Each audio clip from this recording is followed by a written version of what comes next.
Bueno, primero que todo, mi nombre es Anthony Zambrano. Eh, Soy venezolano residenciado hace muchos años en España. He vivido en Madrid y en las Islas Canarias y de profesión soy licenciado en estudios internacionales y he hecho estudios en comercio internacional y maestría o máster en dirección comercial y marketing. Y bueno, en mi vida profesional trabajo en una empresa como eh, gerente de desarrollo de negocios para España y Portugal, una empresa de remesas y de cambio de divisas actualmente. Y soy un apasionado desde hace más o menos unos 2 años de los bienes raíces, más que todo por buscando, primero que todo, como muchos de los que estamos en este grupo, una manera de tratar de cultivarnos financieramente y tratar de encontrar lo que es la estabilidad y la libertad financiera. Y la verdad es que mi meta en el mediano y largo plazo es vivir de crear un patrimonio diversificado y poder vivir de ello y dedicarme simplemente a incrementar mi patrimonio. Eh, la idea de la charla de hoy es básicamente hablar un poco de cómo hacer, digamos, una primera inversión o una primera compra y saber en qué punto es rentable esa compra, ¿no?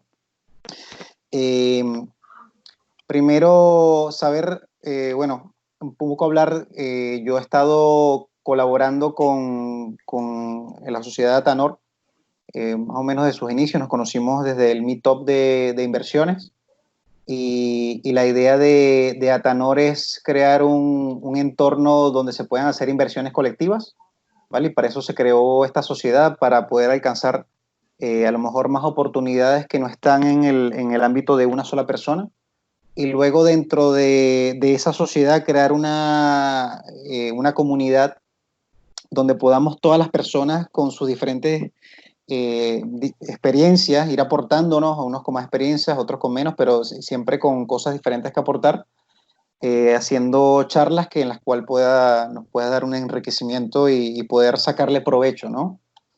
Y sobre todo también aquí todos tenemos profesiones diferentes y creo que a través de los contactos podemos también hacer sinergias, no solo para inversiones, sino para otros aspectos profesionales, ¿no? Y para eso se utiliza también el canal de WhatsApp, el correo electrónico y la aplicación Discord, que se utiliza para tener varios canales de interés dependiendo del tipo de inversión. Y bueno, y otras iniciativas que es que estamos abiertos también a que todos los miembros de la comunidad pues puedan plantear o a lo mejor otros tipos de inversión como se ha planteado u otros tipos de iniciativas que podamos todos sacarles provecho, ¿no? Eh, Básicamente lo que quisiera contarles fue cuáles fueron, cuál fue el proceso que yo viví para comprar las propiedades que tengo. Yo tengo dos propiedades en la isla, en el sur de la isla de Tenerife. Cuando compré estas propiedades tenía prácticamente poca o cero idea de cómo seleccionar una propiedad, cómo saber si es rentable o no, y en realidad cometí muchísimos errores, ¿vale? Menos mal que con los números no me equivoqué tanto, pero sí cometí muchos otros errores que son fundamentales de tener en cuenta y me gustaría hablar no solo de lo bonito de que me ha ido, porque en realidad las tengo ya las tengo alquiladas nuevamente, con el COVID se desocuparon, pero las volví a alquilar, pero sobre todo aquellas cosas que no voy a repetir en otras inversiones y que me gustaría que las personas aquí que a lo mejor quieren empezar o que ya tienen experiencia, pues podamos compartir un poco qué hacer, pero sobre todo qué no hacer, ¿no? Primero lo que me gustaría es hablar de dos temas, ¿no? Lo que es comprar para alquilar y en la larga estancia, para un alquiler larga estancia, versus comprar para alquilar para un alquiler vacacional. También tuve experiencia, yo viví 3 años en la isla de Gran Canaria y allí, aparte de mi trabajo, tenía con un socio varios apartamentos en la zona de Las Palmas, de las Canteras, que es una zona de la playa bastante cotizada, y teníamos apartamentos no en propiedad, sino en subarriendo, y esos apartamentos se alquilaban por Airbnb, ¿no? Estuvimos allí más o menos un año y hasta que yo me tuve que venir aquí por otra oferta laboral. eh, y bueno, ya dejé esa parte del negocio porque no podía involucrarme tanto, ¿no? Pero tiene tanto una como la larga estancia como la vacacional tiene sus ventajas y desventajas, ¿no? Y entonces al tener experiencia en ambas partes, hay algunos puntos importantes que podríamos desarrollar sobre cada uno. Lo primero sería cuáles son las ventajas de tener una propiedad y tener un alquiler en larga estancia. Lo primero es que tienes unos inquilinos estables, ¿no? Entre comillas, ¿no? Porque tienes unas personas que se supone que si has hecho el estudio financiero de esa persona y has hecho una selección sabia, pues sabes que esas personas van a estar allí en un largo plazo, que no tienes que preocuparte por estar buscando nuevas personas que te paguen por tu propiedad, sino que tienes esas personas y no tienes ese peso. Entonces tienes dentro de lo que cabe una tranquilidad en cuanto sabes quién está allí. El segundo sería que tienes la posibilidad de calcular la rentabilidad en el largo plazo. Es decir, tú cuando alquilas tu piso, tú haces un contrato y en ese contrato tú fijas un precio que te tiene que pagar ese inquilino y en base a eso tú puedes realizar una proyección muy firme o definida de cuáles van a ser tus ingresos en un año o en 2 años y en base a eso pues hacer tus números, ¿no? A ver si te conviene. Luego es menos laborioso.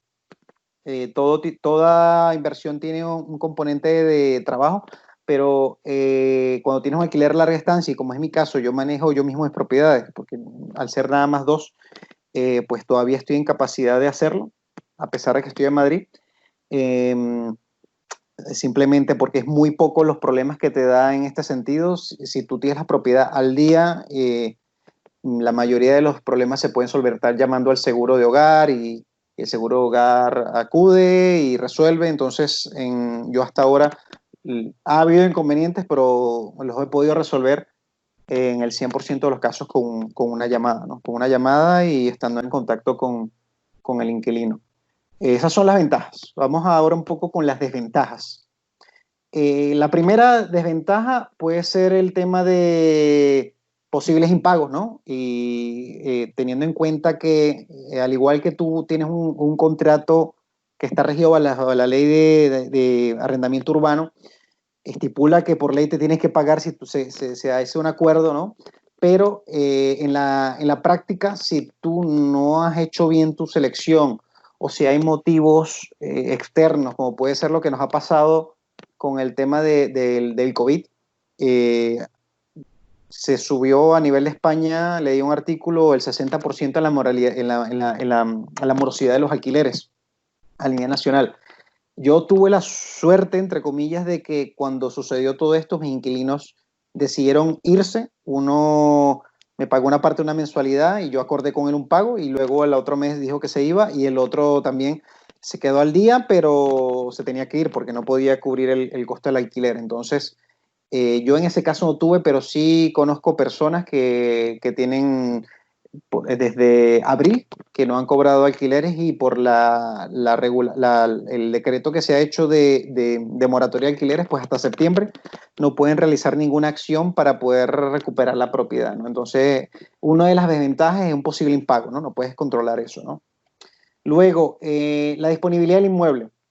En el caso del alquiler larga estancia, si tú tienes una propuesta de negocio interesante, puede ser venderlo, porque te han hecho una oferta o tú decidiste venderlo, si el inmueble está con un contrato de alquiler, tienes que venderlo con los inquilinos y eso puede ser, tanto como un aliciente, puede ser un factor para que la persona que compre, si es una persona que compra para vivir en ese inmueble, esté menos motivada porque tienes que cumplir con ese alquiler. Entonces, disminuye más tus posibilidades de hacer otro tipo de negocio con el inmueble, sea que a lo mejor quieres pasar a alquiler vacacional, sea porque quieres pasar a alquiler por estancias medias a empresas, o sea porque simplemente lo quieres vender y sacar una rentabilidad de ese inmueble o deshacerte de él, ¿no? Entonces es más complicado en ese sentido.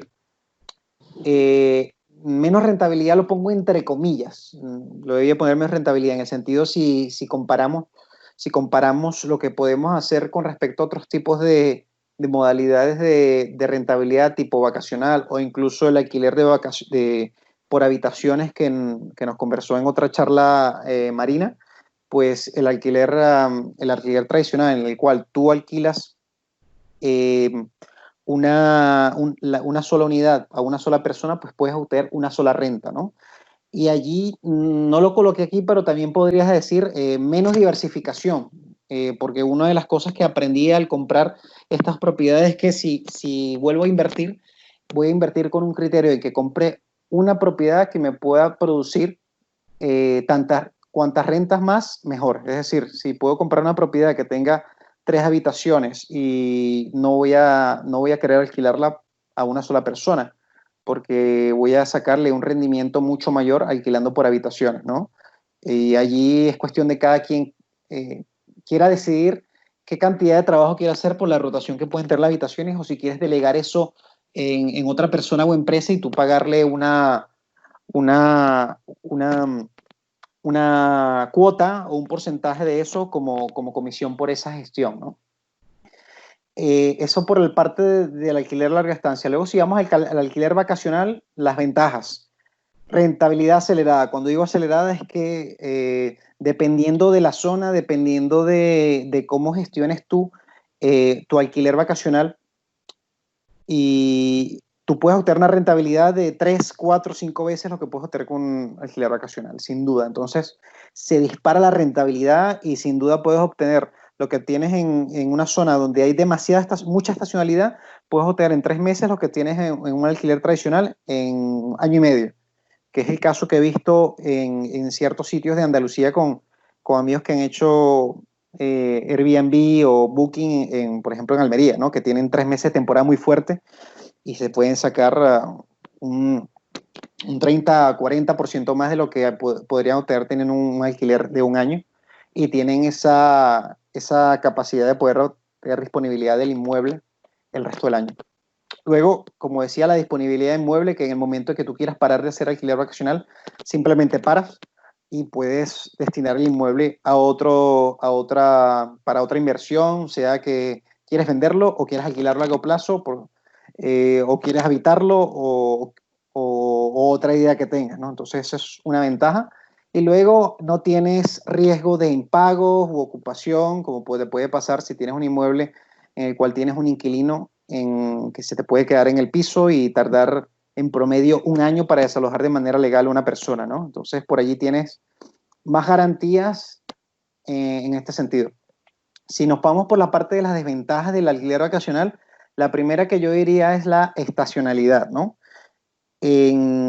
Dependes mucho del factor de la temporada. Por ejemplo, si hablo de Canarias, en Canarias es mucho más atenuado ya que hay una temporada alta que va desde septiembre hasta finales de abril, incluso mayo, que es la temporada alta, el invierno, porque viene mucho turismo del norte de Europa y es una temporada donde hay muchísima rotación de alquiler vacacional, comercio, etcétera. Y es una temporada muy buena. Y en la temporada baja, entre comillas, es la temporada de turismo nacional, julio, agosto, septiembre, que viene el turismo de español. Y ese turismo, pues, siempre es menos cantidad que el turismo extranjero y también los precios se reducen también, o sea, el precio por estadía se reduce, por lo tanto, hay una rentabilidad menor y dependes también de saber esos cálculos para saber tu rentabilidad, ¿no? Esa es otra debilidad. Diría que en cuanto al tema de la rentabilidad calculable en el largo plazo, como ventaja de la larga estancia, no lo tienes en el vacacional, porque básicamente tienes que hacer proyecciones y esas proyecciones tú puedes sacar números. Hay plataformas en Airbnb, hay una plataforma que se llama AirDNA donde puedes sacar, si pagas una suscripción, puedes sacar la información incluso de lo que ha ganado el host, el anfitrión del piso que está a tu al lado y puedes sacar todas las cifras y todo lo que cobra, etcétera. Pero siempre va a ser una proyección, nunca van a ser números estimables al 100% como puedes tener en un alquiler a largo plazo, ¿no? Perdona que te corte, ¿puedes decir Sí, otra vez la aplicación? se llama como Airbnb, pero AirDNA, Eh, AirDNA. B de Barcelona, de Noruega, A de Asturias. AIR, América, Italia, Roma, Dinamarca, Navarra, Italia. No, América, o sea, DNA. Vale, AirDNA, vale. AirDNA, sí, esa es una Sí, perdón. aplicación de una empresa afiliada de Airbnb donde pagas una suscripción y tú pagas, por ejemplo, para ver en Madrid, como es tan grande, pues pagas por códigos postales, pero, por ejemplo, en Canarias pues pagar por una suscripción que creo que eran $60 al mes, podías ver absolutamente toda la información que te puedes imaginar de cuánto cobra, cuánto ha cobrado, cuál ha sido la ocupación de todos los posts con los que tú te quieras comparar para tú hacer tu análisis comparativo y hacer digamos, un benchmarking, una comparación Sí, sí. de cómo tú tienes que empezar para poder hacer el negocio competitivo, ¿no? En cuanto a el tema del pricing. Luego tú también puedes controlar el tema del pricing, es decir, del precio automatizado. Hay cantidad de plataformas que tú les pagas, que se automatiza, se sincroniza la cuenta de Airbnb para tú poder simplemente fijar unos precios bases y luego ya esa plataforma reúne todos los precios de la zona, incluso de hoteles, de alquiler vacacional, y saca unos promedios de la estacionalidad, incluso lee o se entera de cuáles son los días festivos en esa zona y esos días picos los baja y los sube dependiendo de esa estacionalidad, dependiendo de lo que tenga tu competencia para mantenerte competitivo. Eso es un trabajo que tiene que hacer una máquina, que un ser humano no lo puede hacer, y eso incrementa tu rentabilidad hasta un 30% si lo sabes hacer bien, ¿no? Vale. Entonces hay millones de aplicaciones para este tema del alquiler vacacional, hay otras para el tema de lo que es la gestión de check-in a través de la mensajería por la aplicación de Airbnb, que tiene un montón de mensajes que puedes hacer automatizados para tú no tener que estar pendiente, ya que si tú respondes rápido en Airbnb te da unas calificaciones mayores, etcétera. Hay un montón de trucos y pequeñas cosas, ¿no? Pero hablando en temas generales, ¿no? El tema, una desventaja del alquiler vacacional es las regulaciones y la fiscalidad. Tú puedes estar hoy en Madrid con un apartamento en la zona centro de Madrid y estar generando una rentabilidad del 40% anual de esa propiedad del alquiler, pero vacacional al año, y de repente viene el Ayuntamiento de Madrid y te dice, vamos a prohibir todos los Airbnb y solamente todos los alquileres vacacionales, y solo aquellos que tengan una entrada directa a la calle puede funcionar. ¿Qué pasa? Pierdes tu negocio. Entonces, si tú hiciste una inversión en base al alquiler vacacional y no hiciste los números en cuanto a un alquiler de larga estancia, pues se te va a llegar el negocio. Entonces, depende mucho de las regulaciones y fiscalidad, y ya hay ciudades como, mismo ejemplo que di, en Madrid, Barcelona, en Islas Baleares y en otras ciudades tienen una regulación y una fiscalidad que puede ir variando y que dependiendo de la zona puede ser mucho más complicada, menos complicada, las licencias, etcétera. Entonces, eso es una desventaja importante para el alquiler vacacional. Luego es laborioso, ¿no? Tú tienes dos maneras de hacer este negocio: automatizarlo al máximo posible, tener una metodología para que sea rentable, más sin embargo siempre vas a tener que llevar a cabo una cantidad de procesos, ¿no? A menos que tú subcontrates a una persona que te lleve todo, y para eso tienes que tener un nivel de propiedades que ya te den un cierto flujo de caja para tú poder dedicarle una parte de ese flujo de caja a delegar las funciones diarias de gestión de eso, de check-in, check-out, que los check-in, check-out se puede automatizar también, pero llamadas, coordinar con equipos de limpieza, tener un equipo de gente que haga reparaciones, etcétera. Tienes que tener un abanico de cosas disponibles y es bastante laborioso en realidad. Vale, teniendo en cuenta esto, era un poco en general un pequeño cuadro con la parte más general de cuáles son las ventajas y desventajas. Entonces ahora me gustaría mostrarles de manera práctica cuál es la propiedad que yo tengo allí, cuál es la rentabilidad, cuánto me costó, cómo hice desde el principio, ¿no? Y cuáles fueron los errores que cometí. No, yo en principio lo que quería tenía unos ahorros, había averiguado más o menos cuál era mi capacidad de inversión y vi, como yo había vivido en Canarias, que podías comprarte una vivienda en condiciones mucho mejores en cuanto a años de construcción, en cuanto a espacio, en cuanto a cercanía a zonas turísticas, a la costa, que en Madrid no puedes tener, ¿no? Entonces, a pesar de que yo ya vivía en Madrid, decidí comprar allí y encontré dos propiedades. Esta es una, pero son dos propiedades totalmente similares, una encima del otro, que son, una está aquí y la otra está aquí. Estos son mis dos pisos, en un edificio que tenía menos de 12 años de construcción, creo que unos 10 años, y que la persona que contacté me contactó que me había comentado que eran unos pisos que en su momento habían estado ocupados y lo había comprado una persona, un inversor que había hecho una remodelación de ellos y lo estaba vendiendo, ¿no? Y en ese momento yo no conocía demasiado bien el mercado y estaba empezando a entender los números, ¿no? Entonces, en un principio le hice una rebaja, pero luego en realidad yo compré a un precio, digamos, de mercado. No encontré un descuento como lo podría encontrar ahora de un 15 al 25%, ¿no? Pero sin embargo, a pesar de este desconocimiento, yo hice mis números y me daba los números, ¿no? Me daba más de un 10% de rentabilidad anual, que para mí era bueno y en general para muchos inversores es una buena cifra. Pero habiendo visto otras propiedades en la zona, calculando el tema del alquiler y viendo muchas propiedades y pidiendo rebaja, hubiese encontrado sin duda algo mejor, ¿no? En este caso, esta propiedad me costó 75.000 euros cada una.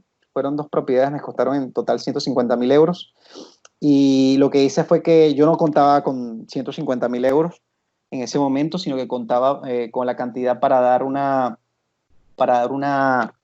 entrada, ¿no? Lo que hice en ese momento para poder apalancarme fue primero buscar financiamiento, buscar en todos los bancos y averiguar primero cuál era mi capacidad de endeudamiento con respecto a mis ingresos. Una vez que ya yo sabía cuál era mi capacidad de endeudamiento, es decir, cuánto dinero podía pedir prestado, dije, vale, esto es lo que tengo, entonces tengo que buscar más o menos en este rango. Me puse a buscar en ese rango y dije, vale, tengo la posibilidad de comprar dos propiedades porque mi capacidad de endeudamiento eh, es mayor que para comprarme una y tenía más o menos claro el concepto de varias rentas. Entonces dije, voy a ver esta propiedad, estas dos propiedades y como estaban en el mismo edificio y me hicieron un pequeño descuento por comprar las dos, pues dije, me voy por él, ¿no?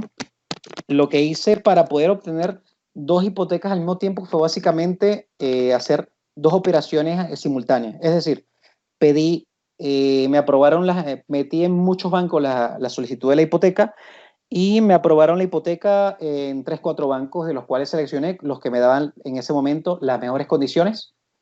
En cuanto a que me financiaron el 90% del valor de tasación, no el 80%, que es lo habitual, y me da un interés entre lo que cabe competitivo.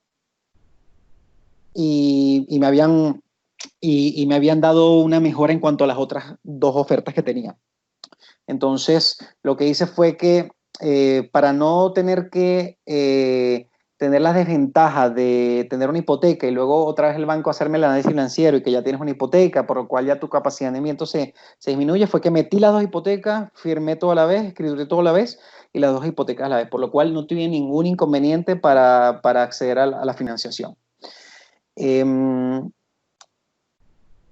Digamos que para hacer los números yo tengo este cuadro que es un cuadro muy sencillo donde lo divido en varias partes para hacer mis números. Y yo tomo en consideración, generalmente hay muchas variables de rentabilidad y podemos quedarnos toda la tarde aquí, pero hay dos cosas que me gustan mucho. Es primero, saber cuál es el retorno anual neto, es decir, considerando los gastos de la propiedad y luego el retorno sobre la inversión o el return on investment sería el retorno sobre cuánto dinero estás recuperando tú anualmente sobre la inversión sobre la inversión que hiciste, ¿no?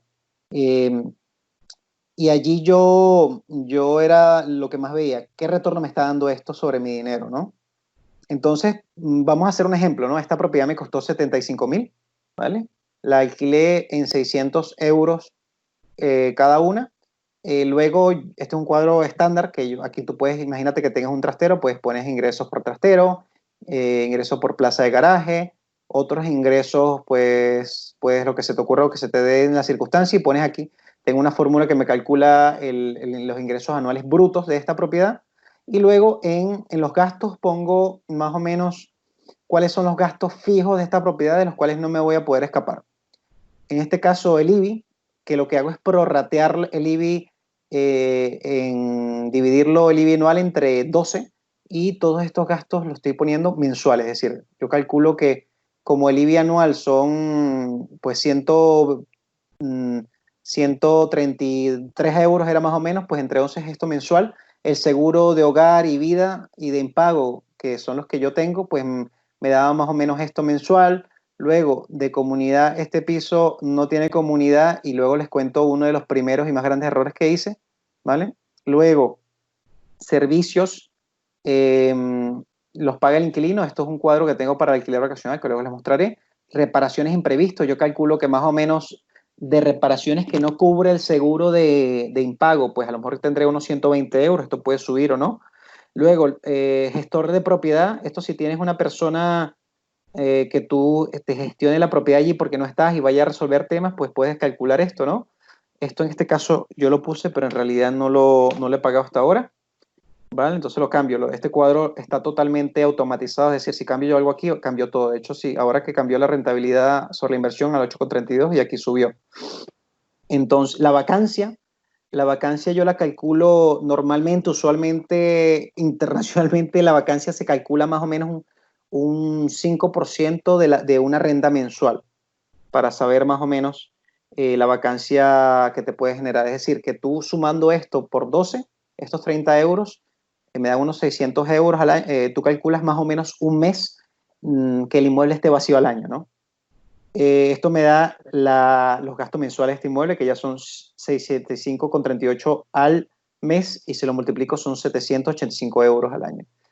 A eso me da entonces esos gastos, el alquiler mensual me da los gastos, un ingreso neto mensual y anual de 6.415, ¿no?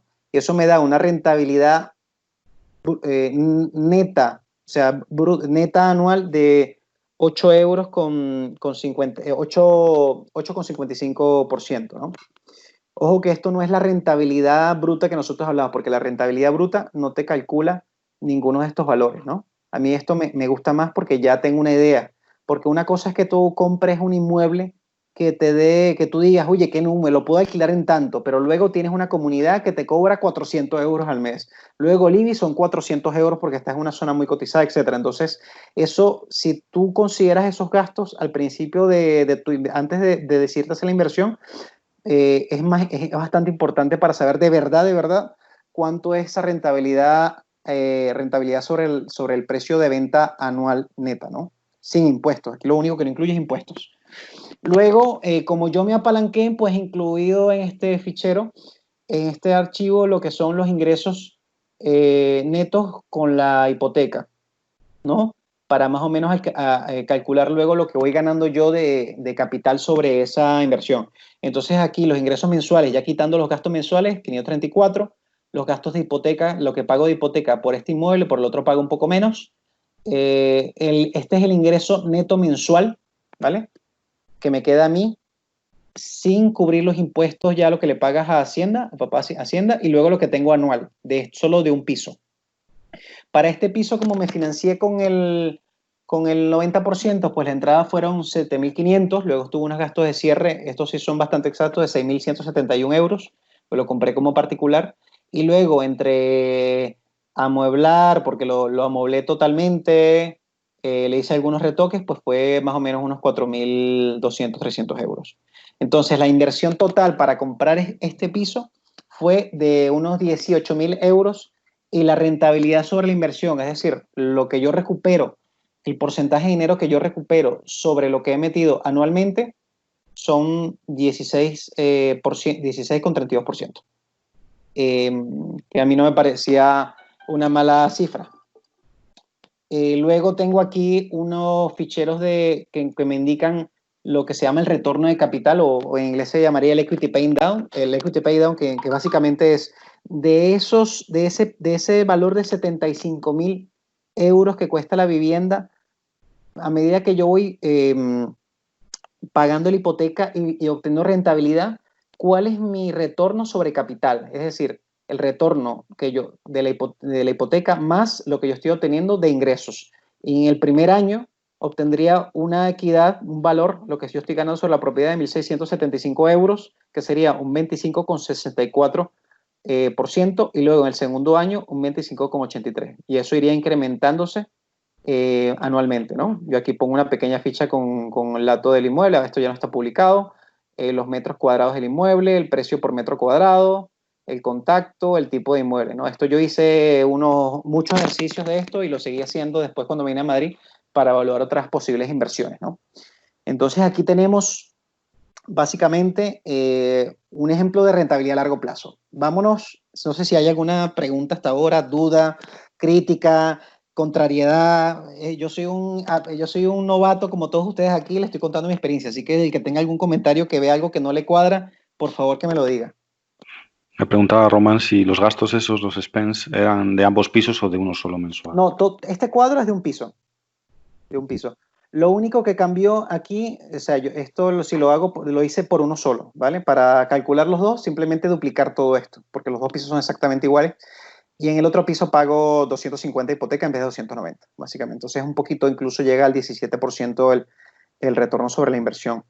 Entonces, esto es un cuadro de una sola propiedad.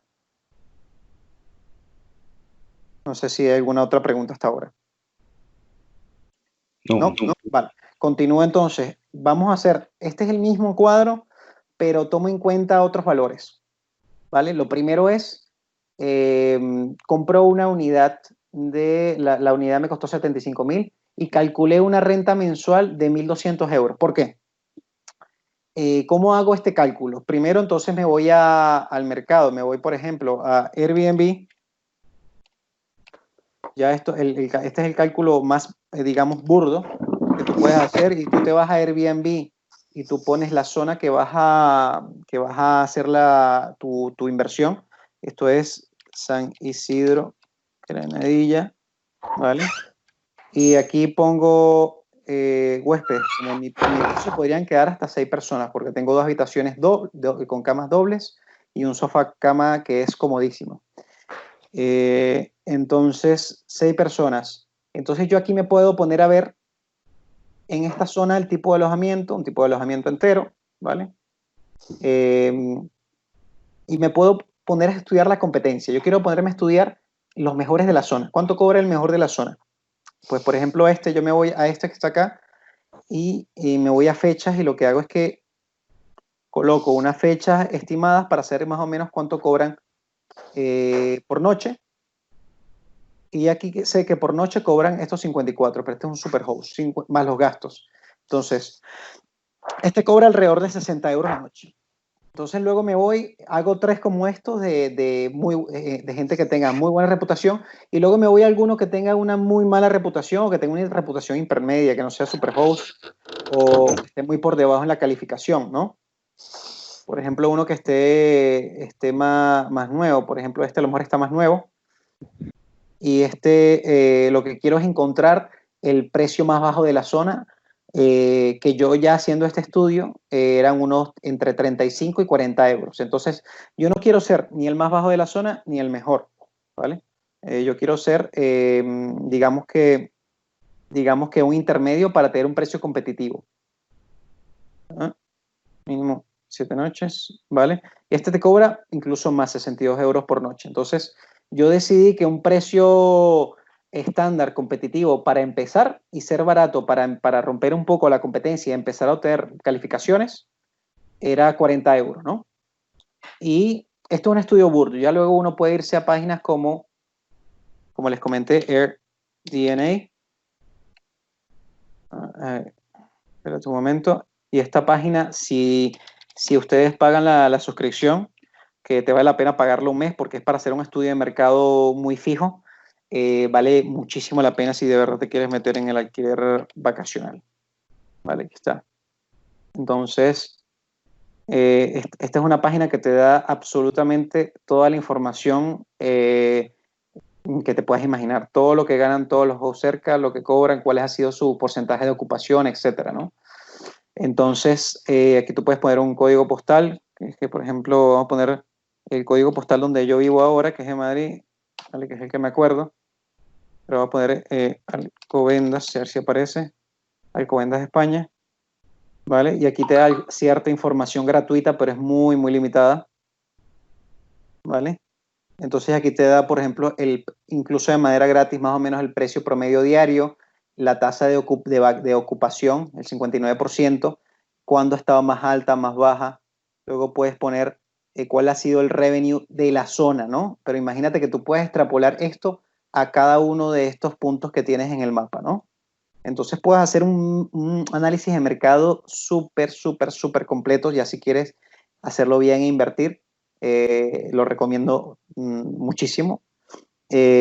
Luego hay otras plataformas que te hacen el tema del booking. Yo, por ejemplo, pagamos una plataforma de pricing que se sincronizaba la plataforma con los listados de Airbnb y te ponían el precio automático en base a los baremos, a los parámetros que tú les ponías. Y eso nos hizo incrementar entre un 15 y un 25% el precio, la rentabilidad de la reserva. Porque un lunes no va a ser el mismo precio que un viernes, un miércoles o un festivo o Navidad, y eso lo va modificando a futuro de manera totalmente automatizada. Entonces, yo calculé aquí, haciendo este análisis, que podría empezar con un precio de 40 euros para estar barato, más barato que la competencia, pero tampoco tirado y que no me dé pérdidas. Y calculé de ese precio, imaginando que esos 1.200 lo tengo alquilado el 100% del año, ¿no? Luego puedo poner aquí, pues imagínate que tengo otros ingresos, pues en los apartamentos que teníamos nosotros, en 2 apartamentos teníamos unas tablas de surf, por ejemplo, que estaban enfrente de la playa, y ofrecíamos eso como un servicio adicional, y también teníamos convenios con ciertos escuelas de surf o paseos de tours de montaña o parapente, y cada vez que les enviamos un cliente a nosotros, solo por referir, nos daban una comisión. Pues aquí tú puedes poner que te daba 100 euros en temas de tours y tal. Entonces eso tienes una rentabilidad. Yo había puesto antes 60, ¿no? Y calculo los gastos. El seguro es igual, el IBI es igual, la comunidad lo mismo. Luego, los servicios, como los tienes que pagar tú, tienes que calcular más o menos los servicios, ¿no? Entonces, normalmente los servicios de un alquiler vacacional son más o menos iguales o menores que un alquiler, a largo plazo, porque normalmente la gente cuando va a vacaciones, sobre todo en sitios soleados y de playa, está muy poco tiempo en el apartamento y simplemente va a dormir. Entonces, esa es una ventaja. Por lo cual yo calculé 80 euros según las facturas que yo veía allí. Luego las reparaciones imprevistos, pues le tienes que subir mucho más a lo del alquiler vacacional. Yo puse en el otro 10 euros, aquí puse 30 euros mensual. Luego un gestor de la propiedad, en este caso no teníamos. La limpieza es costosa. Tienes que calcular, a menos que tú lo limpies, tener una persona de confianza que lo vaya a limpiar. Perdón, la vacancia, perdón.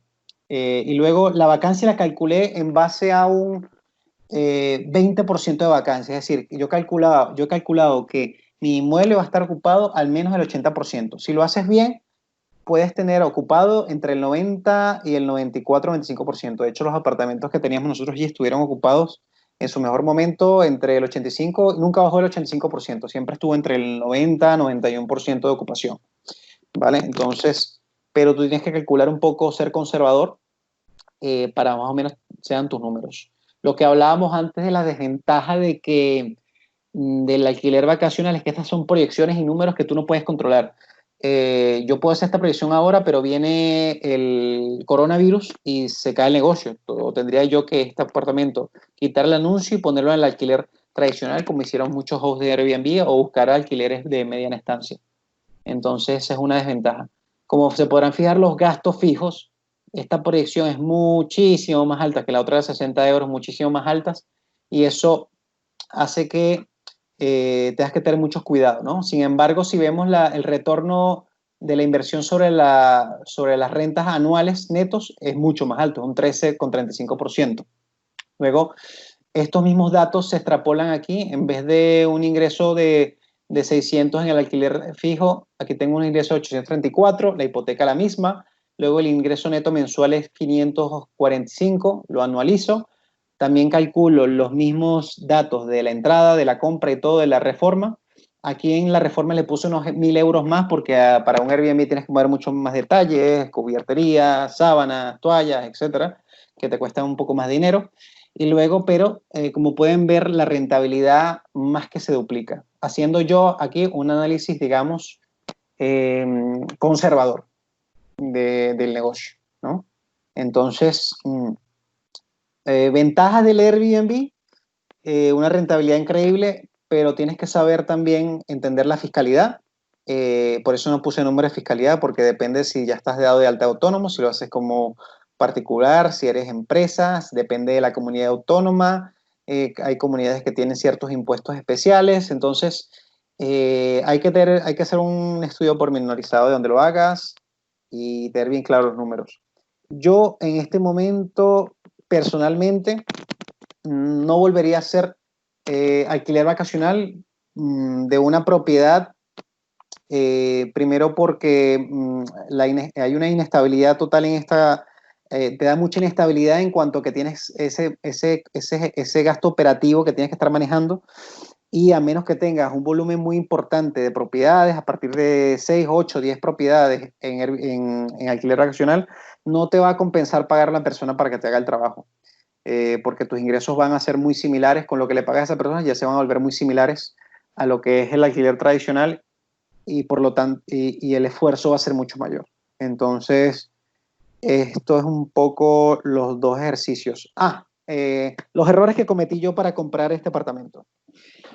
Muchas de las cosas que habló Carlos en su charla sobre cómo elegir propiedades son todas las cosas que yo no apliqué cuando compré estas propiedades, porque en realidad no sabía, no tenía la experiencia, no tenía la calle, no la tenía.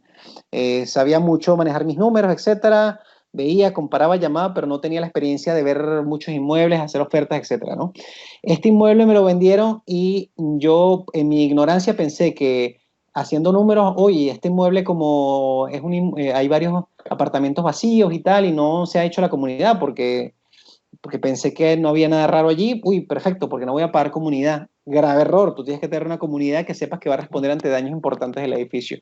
En este caso, luego también el edificio yo hablé con los vecinos, pero los vecinos que me decían que algún vecino que me encontré, en realidad algunos eran, algún vecino era ocupa, ¿no? Pero ahí de estos ocupas, gente que tenía años allí y ya eran como inquilinos y tenían una vecindad, digamos, bastante organizada, pero en realidad no es lo normal, ¿no? Entonces, ciertas cosas que si, por ejemplo, hay un daño importante, pues algunos vecinos no van a responder, lo que sea. Entonces, grave error. Siempre tienes que estudiar muy, muy bien la finca, estudiar muy, muy bien el tema de la comunidad, etcétera. Eso es algo súper, súper importante. Segundo error que cometí, que espero que nadie que esté escuchando esto lo cometa al escuchar de mi experiencia, estudien bien el mercado. Yo esta vivienda la compré por 75,000 y la hubiese podido comprar si hubiese sido persistente en la búsqueda, a lo mejor por 65 o a lo sumo 70,000 euros. No supe hacer bien mi negociación en ese momento, no tenía la experiencia, y a mí me pareció en ese momento que estaba haciendo un excelente negocio. No fue un mal negocio, los números no son malos, pero no es el negocio que yo en este momento, si tuviese que tomar otra decisión, hubiese podido tener un margen más de negociación o buscar propiedades que me hubiesen convencido más desde el punto de vista del retorno sobre la inversión. Y con esto termino mi coloquio, y espero que haya sido de utilidad para todos y no haberme extendido mucho. Y la verdad, todas las preguntas, objeciones, críticas, elogios que me puedan decir, yo encantado de responderlos todos, y todos estamos aquí para aprender. Gracias, Tony. Muy interesante, la verdad que muy interesante. Yo tengo bastantes preguntas, pero te voy a hacer algunas. A ver. Estoy intentando tener otra vez compartir pantalla. Voy a cortar y me pueden volver a agregar la llamada, porfa, porque no me deja y así no estamos viendo la pantalla. Please. Vale, corta y te agrego.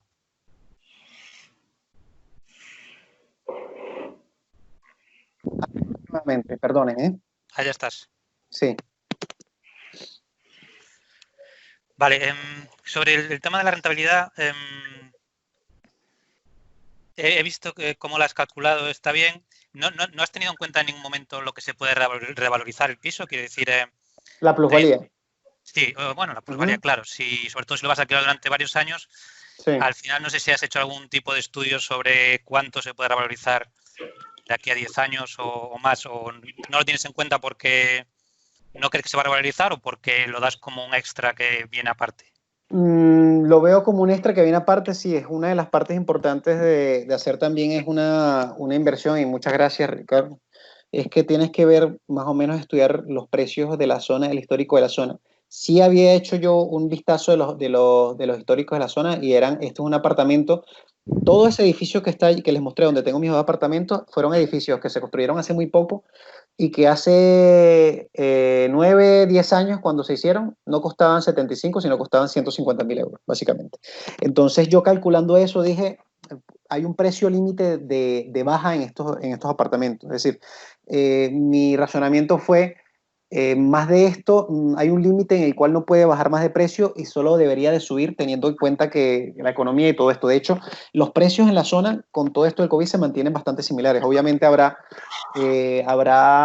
otros vendedores que estén muy motivados a vender y hagan una rebaja importante, pero los precios se mantienen similares. No hay descuentos que digamos, uy, ahora hay un 25-30% de descuento, todo el mundo está tirando los inmuebles. No es así. Entonces, en ese sentido, es muy importante más o menos hacer un pequeño estudio. Eso los puedes ver de manera muy fácil poniendo la dirección en Idealista de la evolución de los precios en los últimos años. Sí, sí es importante ver eso, tienes toda la razón. Vale, otra cosa más local. ¿En qué islas recomiendas invertir? O me imagino que yo no conozco mucho Canarias, pero me imagino que habrá zonas más para inquilinos locales y habrá zonas más de turismo. Habrá tipos de apartamento creo que hay apartamentos que ya tienen su propia piscina y una comunidad más elaborada, ¿no? Me imagino que hay distintos tipos. ¿Qué recomiendas en cada isla o en cada zona? O no sé si has entrado en ese detalle o solo has mirado alguna de ellas. Yo puedo recomendarles de las zonas que conozco, que es el sur de Tenerife, ¿no? El sur de Tenerife hay zonas que son zonas que te puede costar un piso, como en Madrid, 500.000 de euros, en la zona más turística, en Los Cristianos, Adeje, casas de 4 millones de euros, pero también el tipo de inversión que yo busco, por lo que yo puedo permitirme me he podido permitir como particular, es en una zona del sur en la cual yo veía una gentrificación importante, es decir, todos los servicios, mucha rotación de gente y sobre todo mucha gente que vive en esa zona, trabaja en el sector turístico, es decir, tiene su trabajo allí, por lo tanto necesita una zona donde vivir y esta zona está muy bien comunicada con lo que son las cosas y todo. Por ejemplo, yo diría el sur de Tenerife, pueblos que no sean tan turísticos, por ejemplo San Isidro, yo recomiendo mucho Santa Cruz de Tenerife, también muy buena rentabilidad. En las Palmas de Gran Canaria, en las zonas periféricas hay muy buena rentabilidad. En la zona de Gran Canaria también, en el sur, una zona que se llama Vecindario es muy buena porque está más o menos como donde estoy yo, muy cerca, y hay mucha gente que trabaja allí y trabaja en la zona turística. Entonces, yo creo que más que una zona es ver el perfil de vivienda que quieres comprar. ¿Quieres un perfil de vivienda en una zona que sea donde tú puedas hacer una comparativa del alquiler versus la renta y que tú digas, si yo quiero comprar un piso, si yo quiero tener al menos un 12% de rentabilidad bruta anual, tengo que comprar, por ejemplo, si mi presupuesto son 75.000 euros, ahora mi ley es, si mi precio de compra es 75.000, yo tengo que sacar al menos un 1% la renta mensual tiene que ser al menos el 1% del valor de compraventa. Esa es una ley que a mí me gusta mucho aplicar para saber la rentabilidad de un inmueble rápido.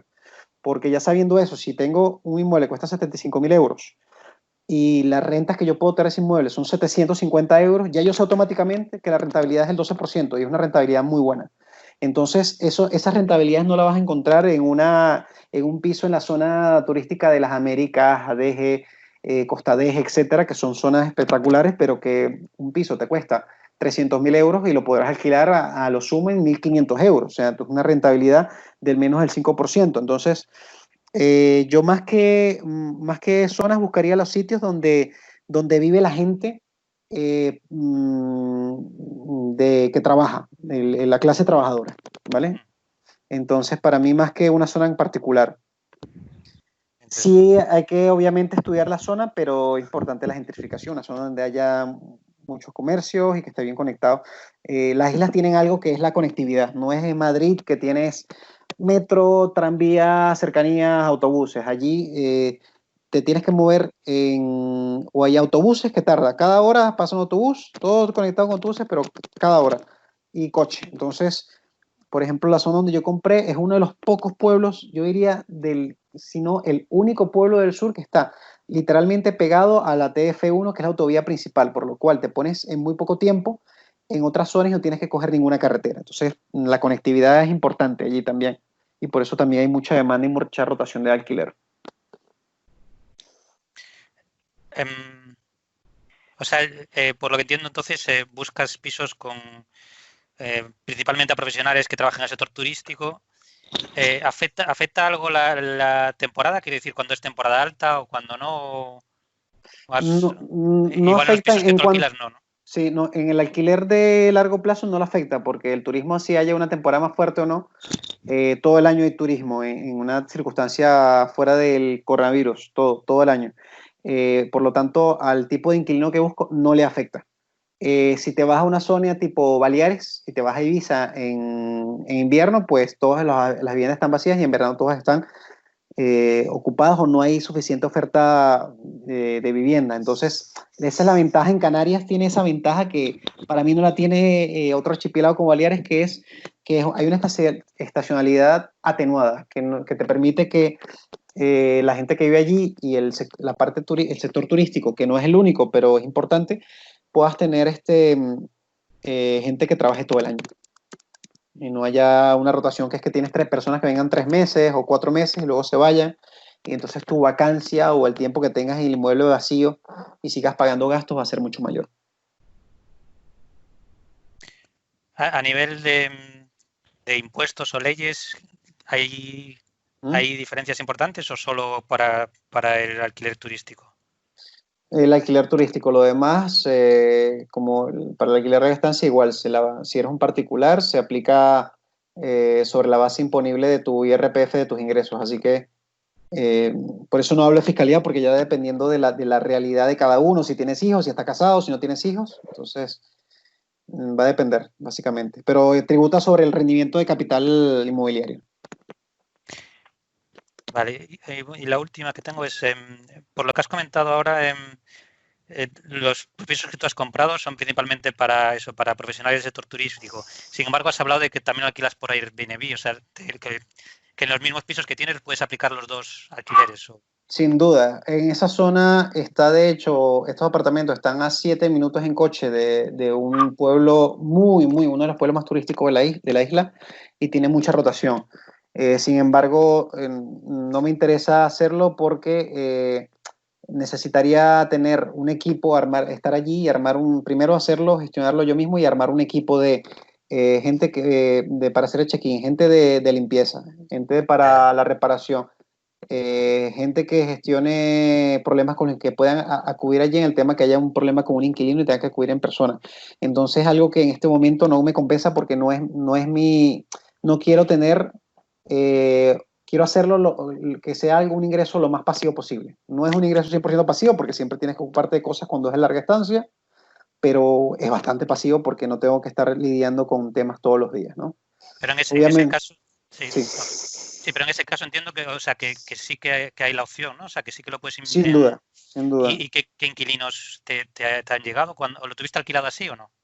Estos no, Vale. pero el tipo de inquilino es más que todo como tú hagas el marketing de tu anuncio. Por ejemplo, lo que yo hacía era, yo tenía un anuncio en Airbnb y tú puedes en Airbnb poner el anuncio en todos los idiomas que tú quieras. Imagínate que lo quieres poner, yo hice un estudio de mercado, de decir cuáles son las principales nacionalidades que vienen cuando lo decían a Gran Canaria, incluso Las Palmas, porque esa información que tienes del Departamento de Turismo de Las Palmas te dice, pues en Las Palmas llegan primero británicos, alemanes, franceses, tal. Entonces, yo voy a poner el anuncio exactamente en los 4 idiomas, y Airbnb te da la opción de ponerlo en varios idiomas, de manera que si se mete un francés desde un dominio de Francia, va a ver el anuncio en francés, lo cual lo va a hacer mucho más atractivo que un anuncio español o en inglés. Si se mete de Inglaterra, lo va a ver en inglés, lo cual lo hace mucho más atractivo que anuncio en francés o en español. Entonces ya eso te da una visibilidad mayor en cuanto al tipo de inquilino. Básicamente saber cuál es tu inquilino y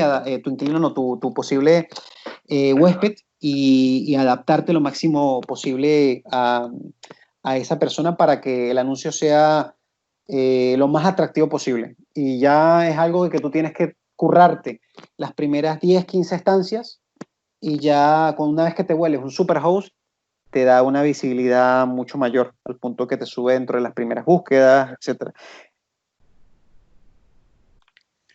Muy interesante, muchas gracias, Tony. Tony, muy buenas. ¿Hola? Sí, te escucho, Carlos. Muy buenas, Tony. La verdad que muy interesante, de acuerdo. Y muchas gracias por compartir y enseñarnos. Tengo una consultilla. Lo que es el impuesto de transmisiones patrimoniales y el tema de las plusvalías municipales, Sí. ¿de acuerdo? Al fin y al cabo, cada autonomía tiene unos impuestos distintos. Es decir, por Correcto. ejemplo, en la Comunidad Valenciana te cobran un 10, en Madrid un 7. Entonces, esto a nivel un poco de cada comunidad.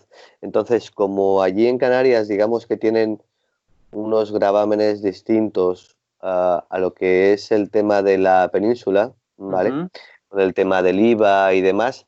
¿Allí es más interesante a nivel de esos impuestos? Te puedo hablar como particular. Como si eres una persona menor de 35 años, te aplica el 4.5%. Y si eres menor de 35 años, es tu vivienda principal. Si eres menor de 35 años y ya tienes una vivienda principal y una segunda vivienda, te aplica el 6%. Si eres mayor de 35 años, te aplica el 6% también.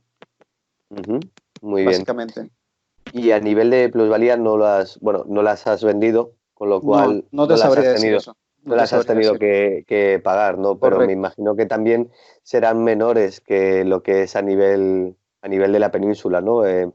Sí, correcto. Hay una fiscalidad, en Canarias hay una fiscalidad más favorable. Para empezar, que allí no existe el IVA, sino que existe un impuesto especial de las islas que se llama IJIC, que es el IJIC, que es el 7% y no el impuesto como es aquí, que es el 19, el 20%, el 19, el 21%. 21%. Entonces ya por allí es muchísimo más atractivo. Muchísimo más atractivo, sin duda. Ajá. Muy bien. Bueno, te comentaba antes, por ejemplo, en Fuerteventura es decir, ¿has mirado un poquito el mercado en Fuerteventura en concreto? Es decir, en Fuerteventura sí que me comentaron hace tiempecillo, ¿no? Que, bueno, pues que iban a empezar a construir por allí bastante y demás. Es una isla que es, bueno, que es un desierto, ¿no? Sí, y correcto. que iban a construir por la zona del sur, iban a construir bastante. ¿Has mirado alguna vez allí en Fuerteventura? Mira, como tal mirado no, pero funciona más o menos parecido. Hay zonas que son hiperturísticas, en las cuales comprar una propiedad es muy, muy costoso. O sea, muy costoso no, es muy poco rentable, porque en realidad la rentabilidad que se va a sacar por sobre alquiler es muy baja. Y luego hay pueblos donde vive la gente que vive allí y que trabaja, y Fuerteventura es una isla que sí es increíblemente dependiente del turismo, pues no tiene nada más, que trabaja en esa zona. Entonces, si quieres encontrar algo que pueda hacer, que puedas obtener una rentabilidad mayor al 10% de bruto anual, tienes que buscar en esos pueblos donde en realidad no son los sitios más turísticos, pero son los sitios donde vive la gente y donde hay mucha rotación de alquiler y mucha demanda de alquiler, porque la oferta, ¿cómo te digo? La oferta habitacional es poca cerca de las zonas turísticas, muy poca cerca de las zonas turísticas. Como decirte, por ejemplo, te doy ejemplo de Lanzarote, que también, para pasar a otra isla. En Lanzarote hay una zona del sur que se llama Playa Blanca, que es muy, muy, muy, muy turística, es muy bonita, y toda la gente que trabaja en Playa Blanca, en la hostelería, la mayoría tiene que vivir o en compartir una habitación entre 2 o 3 personas para trabajar allí, vivir allí, y les cuesta 300, 400 euros compartir una habitación entre varias personas, porque no hay vivienda allí para alquilar, a menos que pagues un precio de turista. Entonces tienen que vivir en pueblos que están a 40, 50 minutos, una hora, por lo cual donde de verdad puedes apostar es en zonas donde haya mayor oferta habitacional, y que sean zonas de no las zonas turísticas, sino zonas aledañas a las turísticas, donde puedas tú comprar y digas, mira, aquí le puedo alquilar a una persona porque está cerca de aquí y hay mucha rotación de trabajadores, básicamente. Muy bien. Y por allí, por último ya, por allí la zona de la universidad y demás, porque al final quizás a lo mejor las universidades, ¿no? Solicitan, digamos, menos puntuación, quizá lo que es el acceso allí en las universidades de Canarias, en Tenerife o en Gran Canaria o demás. ¿Por allí has mirado alguna cosa o demás? Sí, mira, yo los puntos que veo interesantes son, y esa es buena, por ejemplo, hay una universidad muy grande, las universidades más grandes de Canarias son la Universidad de La Laguna, que está en San Cristóbal de la Laguna, en Tenerife, y la Universidad de Las Palmas de Gran Canaria. Y reciben muchísimos estudiantes internacionales, tienen mucha rotación, investigación, etc. Son zonas interesantes para comprar vivienda. Son un pelín más caras, no son prohibitivas porque no están en zonas turísticas, obviamente, pero porque primero por la rotación de estudiantes y segundo por la rotación de personal universitario. Entonces son buenas zonas. Yo, de hecho, no sé si me acuerdo que yo les envié a ustedes un inmueble que estaba en San Cristóbal de la Laguna y se los puedo mostrar aquí. Es muy interesante y a lo mejor aquí hay algún inversor que le interese, y que estaba en San Cristóbal de la Laguna y era una casa, lo que le llaman allí una casa terrera, pues una casa, un chalet adosado, que aquí Esperanza, El Chorrillo, Tenerife, San Cristóbal de la Laguna, vale, La Laguna, y una casa de 8 habitaciones, ¿no? Y estaba a 7 minutos andando de la Universidad de La Laguna, que es una universidad que tiene una rotación increíble de estudiantes todo el año, ¿no? Y la casa, si la puedo localizar, vamos a poner 4 habitaciones o más. Y vamos a poner aquí el metro cuadrado. Me gusta mucho buscar aquí por barato metro cuadrado. Yo no veo tu pantalla, Tony. Ah, ajá. A ver, espera. Uy, bueno, bajo de precio. Espérate, lo voy a compartir otra vez. A ver si nos animamos a esta inversión. Espérate un momento, a ver si puedo compartir aquí. Tarda un poco. En fin, mientras comparte la pantalla, lo que les cuento es que básicamente esta vivienda tiene no sé por qué no me tarda muchísimo en hacerme el tema de compartir pantalla. No sé si es por... aquí está. Vale, voy a compartir ahora. Me dicen cuando vean. ¿Lo ven ahora? Sí, ya sé. Pues mira, Mira, esta casa y esta casa son las mismas, son diferentes fotos. Entonces, esta es la casa, la tienen varias inmobiliarias, ¿no? Y tienen mucho tiempo vendiéndola. Tiene 365 metros cuadrados, 8 habitaciones. Y está ubicado, si vemos en el mapa, mira, todavía lo tengo como favorito. Aquí está la casa y aquí está el casco histórico de La Laguna, que es súper turístico, incluso podrías hacerte una casa bed and breakfast, y la universidad está justo, ¿dónde está? Centro de Salud, Universidad, está aquí, ¿vale? Universidad Laguna, mírala aquí, ¿vale? Sí se ve, ¿no? Esto es la universidad, todo esto, y aquí está está a 5 minutos andando. Entonces, yo cuando vi esto dije, wow, esto, si tú haces un alquiler aquí por habitaciones a estudiantes, o haces un alquiler incluso por estacional por Airbnb, porque San Cristóbal es un patrimonio de la humanidad y va un montón de turistas aquí, sería fantástico. Entonces, y la casa, pues esto es un precio que tú podrías sacarle más de un 12% ya con este precio, y si haces una oferta seguro que la casa ya está lista para alquilar, o sea, está original, pero... Perdona que te corte. Sí. ¿Crees que hay la posibilidad de hacer 2 viviendas? Bueno, sí, yo creo que aquí puedes hacer 4 viviendas, porque son 2 plantas que ya están hechas, es y que son 360. 8 alumnos, claro, conviviendo, lo veo un poco... No, pero sí, hay muchas residencias así, he conocido residencias así, y conozco gente. Tenía un amigo que tengo un amigo que administraba hasta que el tema del COVID de estas residencias, y él básicamente lo que hacía era que vivía ahí gratis, se encargaba de llevar control de todo, básicamente.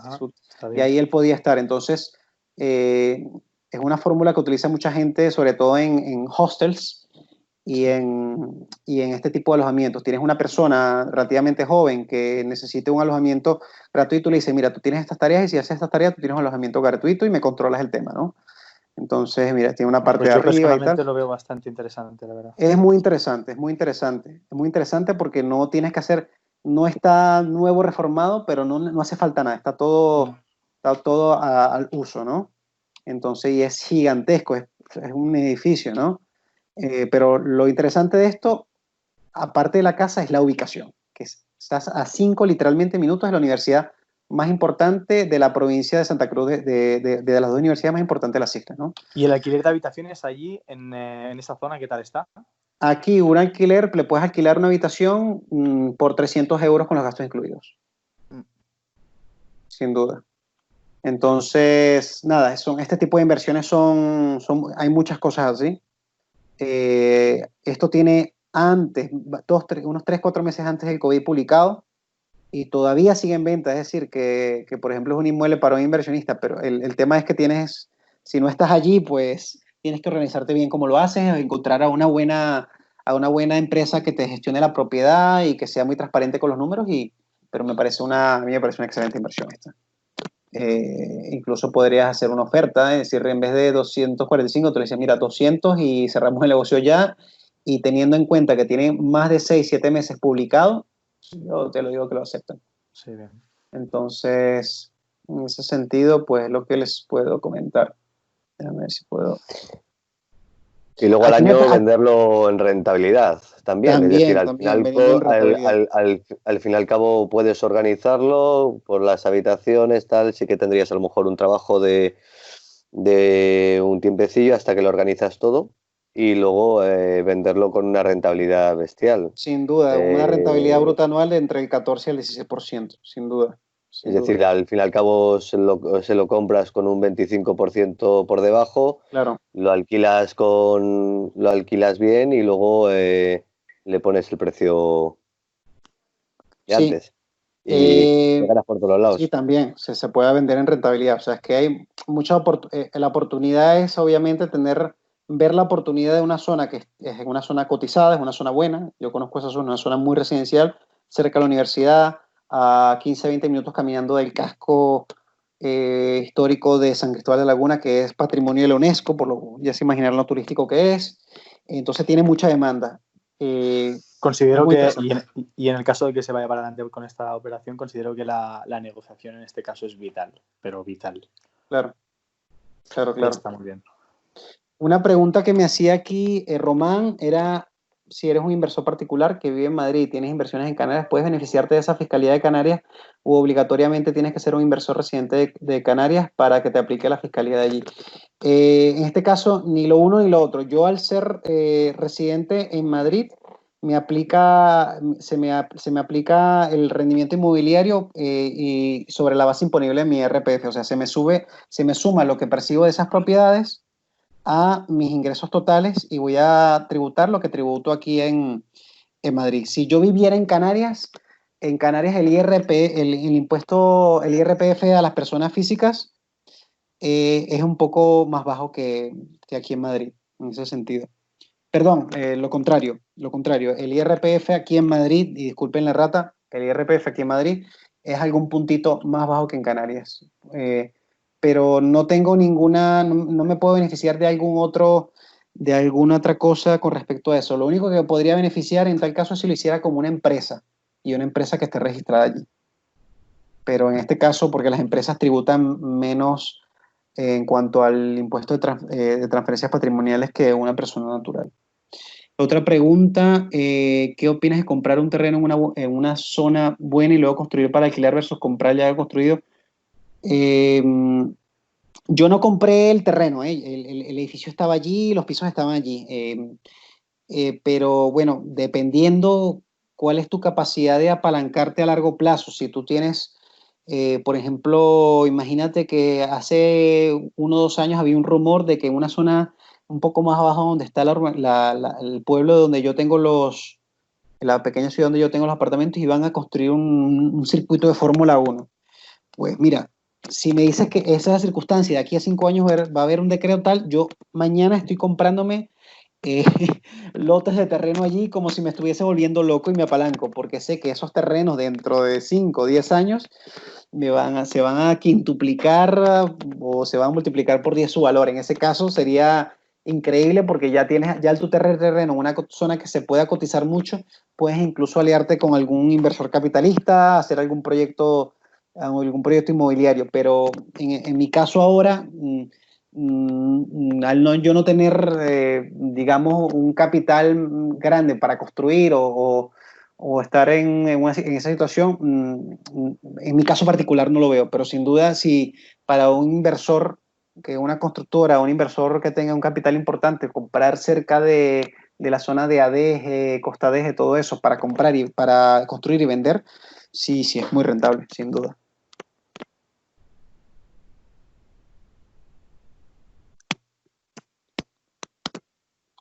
Y no sé si tienen alguna otra duda. ¿Hola? ¿Me escuchan? Sí. Te escuchamos. Sí, te escuchamos. Creo que no hay dudas. Yo veo ninguno más. Sí, bueno, y lo que quería es agradecerles a José Luis, a Carlos, Ricardo, por la oportunidad de colaborar con ellos en la sociedad. Ha sido increíblemente satisfactorio para mí.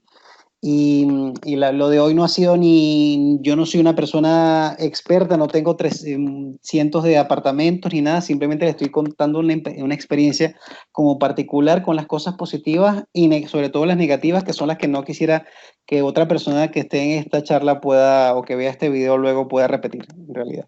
Entonces, muchísimas gracias por su tiempo. No, muchísimas gracias a ti, y la verdad que es un placer rodearse de, lo primero, grandes personas, y lo segundo, con grandes ideas y grandes profesionales. Muchas gracias, Tony. Bueno, chicos, muchas gracias a todos, y nada, que tengan una feliz tarde. Nos vemos a la próxima. Gracias, igualmente. Adiós. Adiós.